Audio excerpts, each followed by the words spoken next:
What platforms should be included in a content marketing strategy? I think that depends really on what the objective is. It could be mobile apps if you have relevant services to promote there. Normally we would talk about definitely mobile, since that's a very important platform these days. Social media as well, also to activate the proper content, proper productions of content, relevant content. Social media is really important in that way.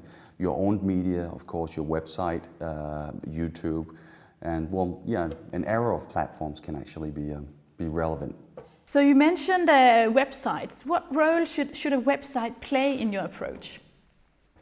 Well, I think owned media is very important when it comes to content marketing. If you want a strong presence in search engines, if we want to be ranked high by Google, for example, well, then it's important to have proper content on your site. Not just have the backlinking in place and your social linking, but also have proper content on the site. And we also here Connected work very much with a COPE strategy. And COPE basically just stands for Create Once, Publish Everywhere.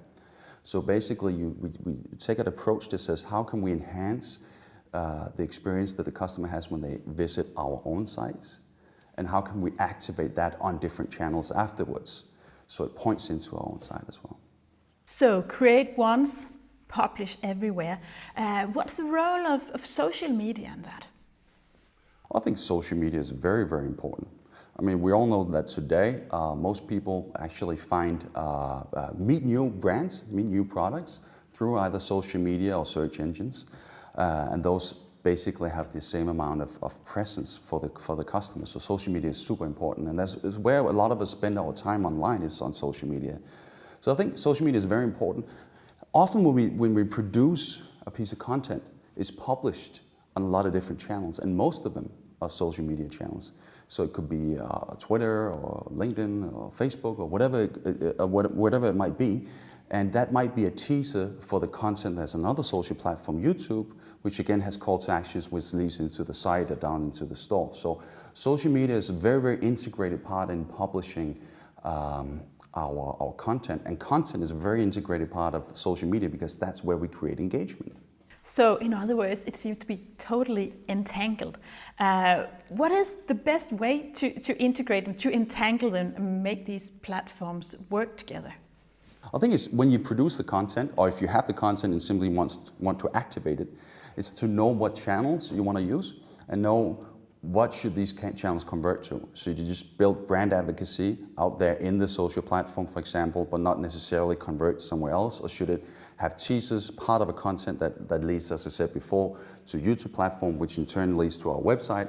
You need to sort of plan that. But it can be, there's many different examples. If there's a popular YouTube channel called Will It Blend, which is basically about blenders. And it's in a fun set environment where he blends like an iPhone or something like that every time. And every time you sort of have a product demonstration that shows this is a very strong blender.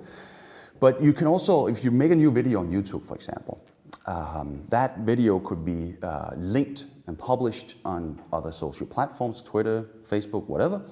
And in turn, you can also say, which items should we blend next time? And crowdsource sort of the idea generation for these videos. So you sort of really use the social platforms to further your content.